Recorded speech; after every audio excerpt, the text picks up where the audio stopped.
You have been lied to about the good old days. People weren't richer because life was cheaper.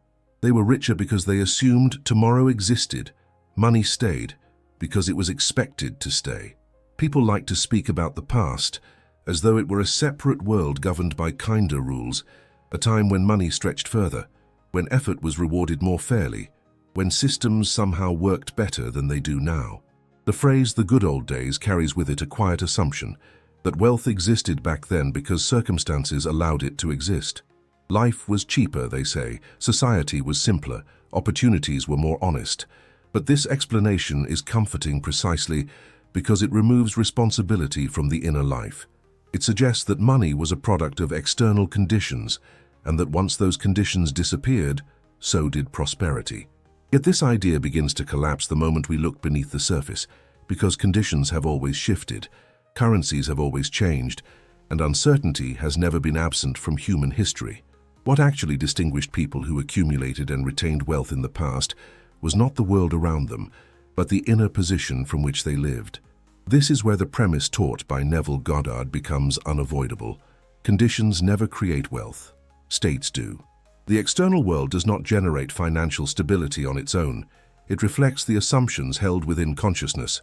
When people imagine that money once flowed more easily because prices were lower or systems were fairer, they overlook the deeper mechanism at work.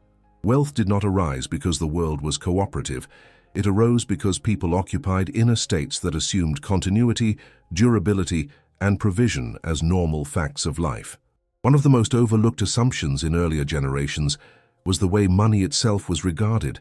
It was treated as something real, something substantial, something meant to stay. Money was not viewed as a fleeting impulse or a temporary thrill, but as a durable extension of future life. This assumption quietly shaped behavior without the need for constant discipline or motivational effort. When money is assumed to be real and lasting, it is handled differently, spoken about differently, and protected differently. This had nothing to do with intelligence or privilege, and everything to do with the inner meaning assigned to the symbol itself. Neville often illustrated this with simple, almost agricultural logic. Seeds, he said, are not eaten immediately if you assume tomorrow exists. Only someone who doubts the future consumes the seed meant for planting. This analogy reaches far beyond farming. It speaks directly to money. When a person assumes continuity, assumes that tomorrow will arrive and that provision will be present, they naturally refrain from destroying what is meant to multiply. The restraint is not forced. It is implied by the assumption. The future is already taken for granted, so present behavior aligns with that certainty. In more modern language, this same principle has been explored through the body and the nervous system. Joe Dispenza describes how long-term identity signals safety and provision at a biological level. When the body registers continuity, it relaxes into planning, patience, and coherence. When continuity is doubted, the body shifts into urgency, consumption, and short-term thinking. What appears on the surface as financial behavior is, at its root, a signal of whether tomorrow is assumed or feared. The nervous system does not respond to affirmations. It responds to identity. This is why the conversation about money must move away from tactics and return to assumptions. The past did not produce wealth because people were luckier or systems were kinder. Wealth multiplied because the assumption of continuity was quietly embedded in daily life. People did not wake up questioning whether provision would continue. They lived as though it would. That single assumption reorganized choices, habits, and emotional responses without effort. When that assumption eroded, wealth did not disappear mysteriously. It collapsed in perfect correspondence with the state that replaced it. What follows is not nostalgia, and it is not a call to return to another era. It is an examination of the hidden assumptions that once allowed money to multiply naturally, and an exploration of why abandoning those assumptions guarantees financial instability regardless of income or opportunity. When you see these assumptions clearly, you begin to understand that wealth has never belonged to time periods or economies. It has always belonged to states of being. They didn't get money. They were the kind who kept it. What becomes clear when you study wealth across generations is that money rarely arrived as a dramatic event. It did not announce itself with sudden miracles or life-altering windfalls. Instead, it settled quietly around certain people, as though it recognized something familiar. These individuals did not experience wealth as something they were chasing. They experienced it as something that belonged where they stood. Their financial life was not defined by moments of arrival, but by a steady sense of occupation, as though they were living inside a role that naturally included money. This is the difference between seeing wealth as an event and understanding it as an identity. An event is something you wait for, something that happens to you, something that can just as easily end as it begins. An identity, on the other hand, is gravitational. It pulls behavior, decisions, and outcomes into alignment without conscious strain. When wealth is part of who you assume yourself to be, money does not need to be forced or pursued. It is retained, organized, and stabilized automatically because it is consistent with the role being occupied. An image helps clarify this distinction. Imagine a well-built harbor compared to boats drifting at sea. The harbor does not chase ships, plead with them, or anxiously scan the horizon. Its structure alone makes it the natural place for ships to settle. The drifting boats, by contrast, are at the mercy of every current and storm. In the same way, people who held wealth as an identity functioned like harbors. Money found them, stayed with them, and reorganized itself around them, not because of luck, but because their inner structure supported retention. This is precisely what Neville Goddard meant when he insisted that the world mirrors who you assume yourself to be. The mirror does not negotiate, it does not compensate or correct, it simply reflects. If a person assumes themselves to be someone who temporarily receives money, the world reflects temporary inflows and inevitable losses. If a person assumes themselves to be someone who naturally keeps, manages, and continues wealth, the world mirrors that continuity with equal precision. In earlier generations, wealth was not treated as a surprise guest that might leave at any moment. It was treated as part of one's station, much like a responsibility that came with being who you were. This is why behavior aligned so effortlessly. Spending decisions, saving habits, and long-term planning were not moral achievements or acts of discipline. They were expressions of identity. Just as a craftsman naturally protects their tools or a landowner naturally maintains their property, those who assumed the identity of wealth naturally behaved in ways that preserved it. This perspective dissolves the idea that people in the past were simply more disciplined or more virtuous. Discipline is required when behavior contradicts identity. When behavior flows from identity, effort disappears. The person is not trying to keep money. They are being someone for whom keeping money is normal. This is why attempts to copy financial habits without addressing self-concept so often fail. The action is imitated, but the state is not occupied, and without the state, the behavior cannot persist. If wealth was an identity rather than an event, then daily behavior could only have flowed from that assumption. Choices would naturally align with continuity, patience, and stewardship, not because of rules imposed from the outside, but because the inner position made any other behavior feel inconsistent. Once this is seen, the conversation about money begins to shift away from techniques and returns to something far more fundamental, the question of who one is assuming themselves to be. Delayed gratification was a faith statement. Beneath the outward habits of saving and investing, there was something far quieter and far more powerful at work. A deep, unquestioned assumption that tomorrow would arrive and that it would require preparation. Saving was not primarily a financial strategy, it was a statement of faith. To set something aside was to declare without words that the future was real, reachable, and worthy of respect. This assumption shaped behavior long before numbers ever entered the picture, and it did so with remarkable consistency. Consider the simple image of storing firewood before winter. No one stacks wood in advance because they enjoy restraint for its own sake. They do it because cold is expected, not feared, and preparation feels natural when continuity is assumed. Hoping that winter will not come is not optimism. It is denial. In the same way, spending everything in the present while hoping the future will somehow resolve itself is not confidence. It is uncertainty, disguised as enjoyment. Earlier generations understood this distinction intuitively, even if they never articulated it in psychological terms. Saving and investing functioned as proof of inner certainty. The act itself carried an unspoken message. There will be more life ahead, and it will require resources. This certainty did not depend on guaranteed outcomes or perfect conditions. It existed prior to evidence. People did not wait to feel safe before preparing. Preparation itself was an expression of safety. The future was assumed, so behavior aligned with that assumption without inner conflict. When everything is spent immediately, the assumption beneath the action is revealed. It suggests that later is doubtful, that continuity cannot be trusted, and that holding on to resources is pointless because nothing reliable lies ahead. This is not a moral failure or a lack of intelligence. It is a state. The state assumes scarcity in advance, and the world faithfully mirrors that assumption through instability, urgency, and repeated financial resets. This is why certainty does not come from numbers. A growing bank balance cannot create inner stability if the assumption of tomorrow is absent. Without that assumption, numbers provoke anxiety rather than reassurance. Inner stability precedes saving. Saving does not produce inner stability. When a person assumes continuity, restraint feels effortless. When continuity is doubted, no amount of income can quiet the impulse to consume.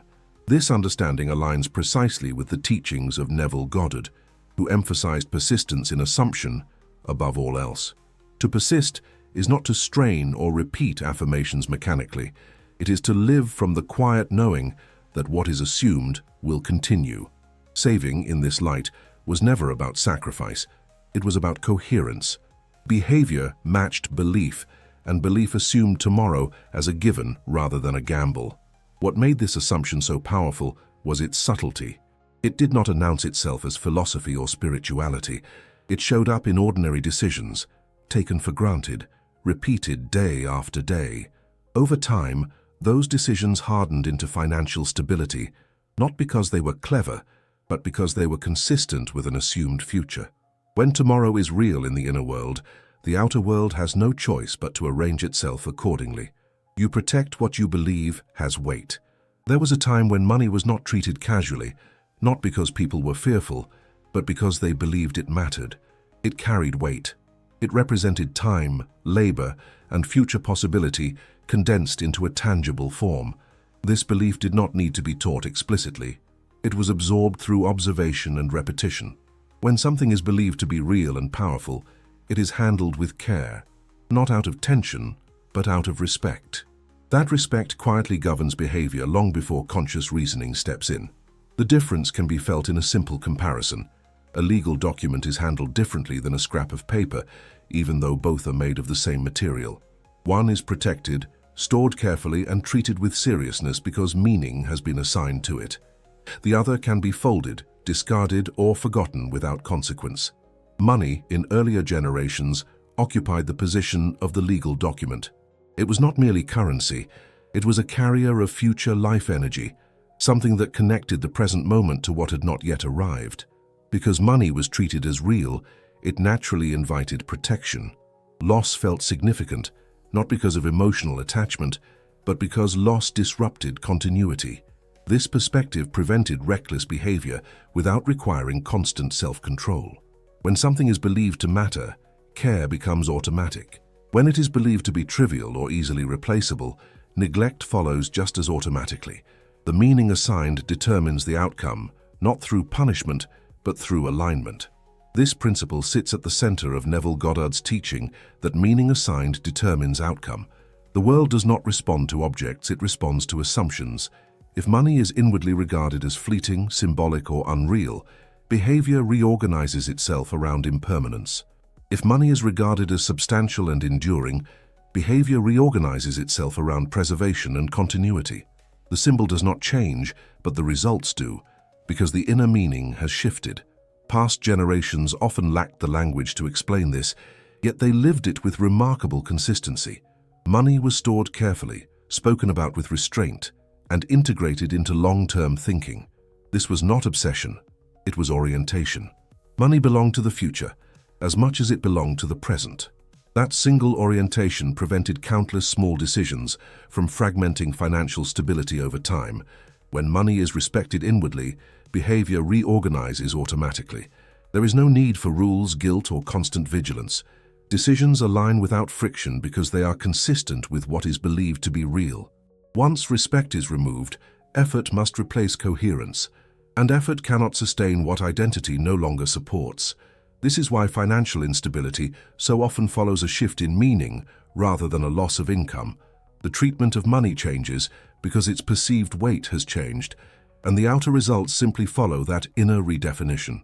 Fast spending is a confession, not a pleasure. Fast spending has always been misunderstood as enjoyment, freedom, or reward, but beneath the surface it reveals something far more intimate. It is not primarily about pleasure at all. It is a confession. It quietly admits what the inner world assumes about continuity, supply, and trust. When resources are consumed quickly, urgently, or without regard for what follows, the action itself speaks a belief that words rarely reveal. It suggests that what is available now may not be available later, and that holding on offers no real protection. The image of eating all your rations because you do not trust resupply captures this perfectly. The act is not driven by hunger alone, but by doubt. If resupply were assumed, restraint would feel natural, even comforting. When resupply is questioned, consumption accelerates. The body moves to secure what it can before the imagined cutoff arrives. In this way, spending becomes less about desire and more about fear disguised as indulgence. Earlier generations tended to associate rapid consumption with danger rather than freedom. To exhaust resources quickly was not celebrated. It was understood as a signal that something was wrong internally. Stability, in contrast, expressed itself through pacing. There was no urgency to extract pleasure from every moment because continuity was assumed. Life did not feel like a closing window. Time was not perceived as an enemy. Money, therefore, did not need to be converted into immediate sensation to justify its existence. Impulsive spending reveals an assumed cutoff.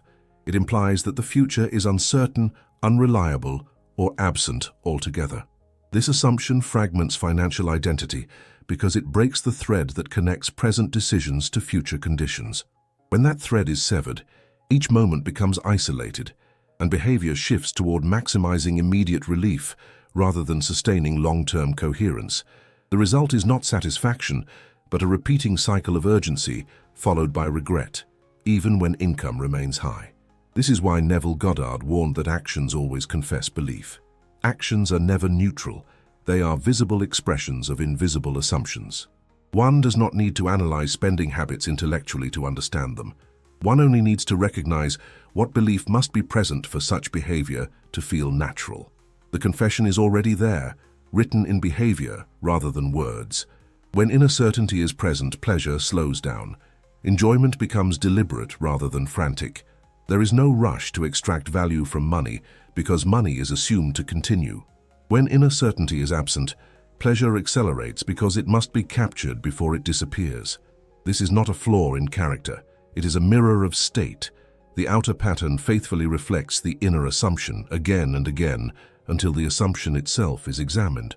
So the question that quietly emerges is not why people spend quickly, but what assumption replaced stability in modern times. When continuity is no longer taken for granted, consumption becomes a coping mechanism rather than a choice. The world then mirrors that state with volatility, inconsistency, and the persistent sense that money arrives only to leave again. The confession has been made, and the mirror responds accordingly. When identity changed, money obeyed. At some point, the relationship with money quietly changed, not through policy or crisis alone, but through identity. The role people occupied shifted from steward to spender, from caretaker of continuity to consumer of moments. This change did not happen overnight, and it did not announce itself dramatically. It unfolded subtly, through language, values, and expectations, until the inner position people held toward money was no longer the same. Once that position shifted, money responded without hesitation. The difference between a steward and a spender is not income or intelligence, but orientation. A steward relates to what they have as something entrusted to them, something that connects the present to the future. A spender relates to what they have as something temporary, something meant to be used up before it disappears. Both may occupy the same physical space, earn similar amounts and face similar circumstances, yet their outcomes diverge because their states are not the same. The analogy of a landlord and a tourist living in the same building makes this distinction unmistakable. The landlord moves through the space with care, awareness, and long-term consideration. Repairs are made promptly, not because of sentimentality, but because the building is assumed to remain part of their life. The tourist, however, occupies the space briefly. Wear and tear feel irrelevant. There is no incentive to preserve what will soon be left behind. The building does not change, but behavior does, because the assumed relationship to the space has changed. As culture gradually moved from stewardship to immediacy, money began to obey that new assumption. When money is seen as something that comes and goes, something unreliable and transient, behavior reorganizes around extraction rather than preservation. Planning shortens, patience erodes, decisions prioritize immediacy because the future is no longer treated as a stable extension of the present. This shift does not require conscious intention. It emerges naturally from the state being occupied. Assuming that money comes and goes ensures that it does. This is not punishment or irony. It is correspondence. The world mirrors the inner position with precision. When money is treated like a passing visitor, it behaves like one. When it is treated like a resident, it settles. The external pattern is not random, it is obedient. Identity leads and money follows. This is why Neville Goddard emphasized state transitions rather than surface corrections. Changing tactics without changing identity only produces temporary results. A steward who briefly behaves like a spender may recover. A spender who briefly imitates stewardship without assuming the role will eventually revert. The world does not respond to imitation. It responds to assumption. What matters most is not history, background, or inherited beliefs, but repetition. Assumption does not need justification. It needs consistency. When a new identity is repeated internally, quietly and persistently, behavior adjusts and money reorganizes to match. The past does not have to be recreated. The role does. Once the role is assumed again, the same obedience that once multiplied wealth will begin to operate, because money has never resisted identity. Compound belief. Outperformed compound interest. When people look back at how wealth endured across decades, they often credit systems, returns, or favorable timing, but these explanations miss the quiet force that made all of it work: persistence in state. What actually compounded was not money first, but belief. The continuity of assumption, held day after day, year after year, created a financial trajectory that no single decision could explain. Wealth did not grow because of dramatic moves, but because the inner position never wavered. The image of water carving stone captures this with precision. Water does not overpower rock through force or urgency. It reshapes it through continuity. Drop after drop, without effort or aggression, it alters what appears solid and immovable.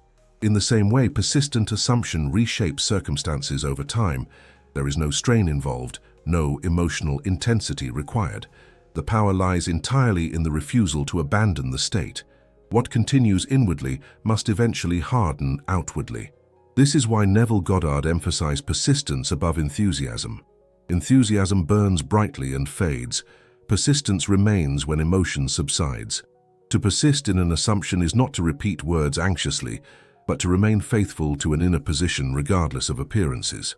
When wealth was assumed as part of identity, that assumption did not need to be defended daily.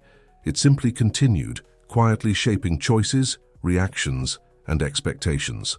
Earlier generations did not experience consistency as effort. Consistency was the natural result of coherence. When identity is stable, persistence happens automatically.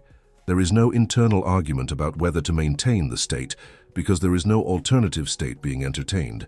This is why consistency of identity mattered more than income. Income could fluctuate without destabilizing the core assumption, because the assumption was not anchored to numbers.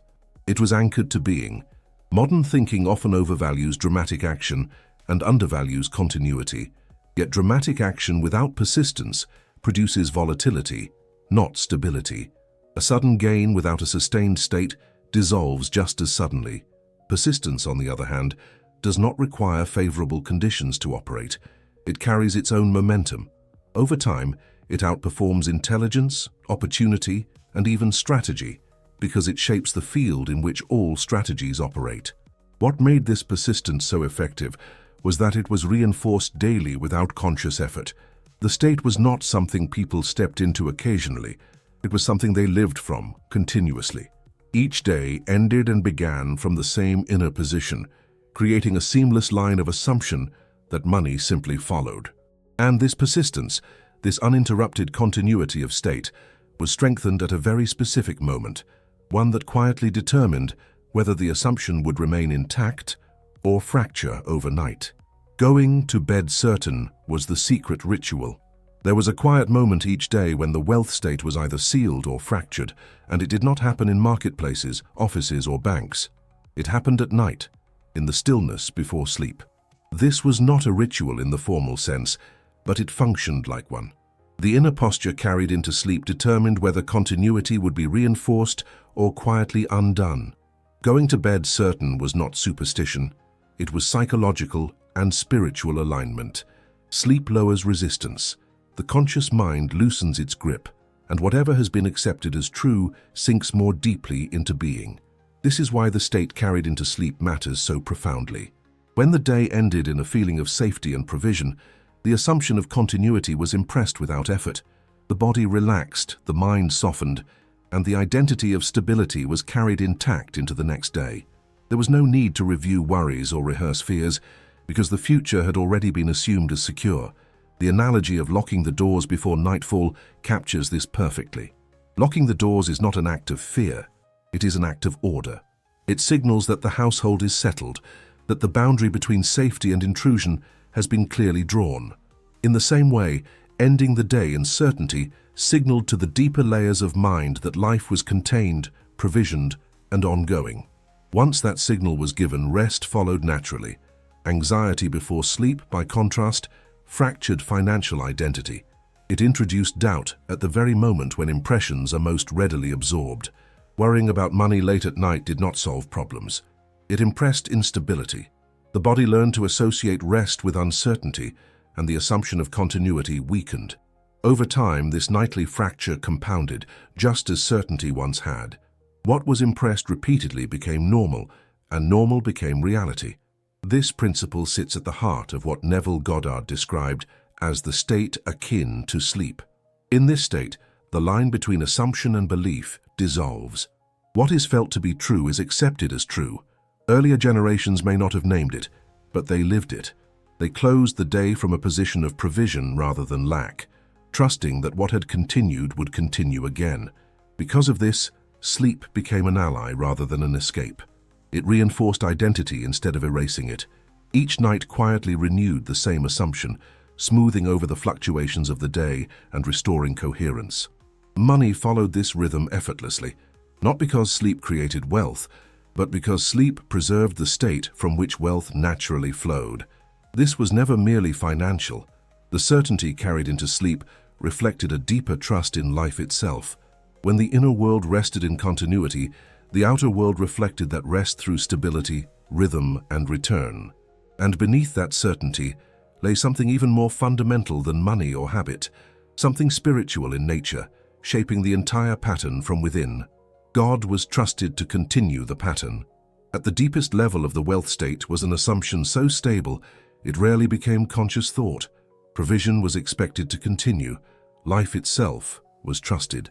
This trust did not come from guarantees, savings, or predictable outcomes, but from an inner certainty that existence was self-sustaining. Because of this, money was never treated as the source of safety, only as one of its expressions. The analogy of a child who does not check the pantry every hour reveals this clearly. The absence of anxiety is not ignorance, but assumed continuity. In the same way, earlier generations did not constantly interrogate money because they did not question provision itself. Fear was unnecessary when the pattern was trusted. This reflects Neville Goddard's teaching of I am as the source. God was not an external rescuer, but inner awareness continuing itself. When that continuity was assumed, wealth followed naturally, not as proof, but as echo. When the assumption fractured, money obeyed just as faithfully. Wealth never followed time periods or systems, it followed identity. Money remained where continuity was assumed and disappeared where it was questioned. As Joe Dispenza explains, long-term identity signals shape both body and environment. When money is treated as real and continuous, it mirrors that assumption faithfully.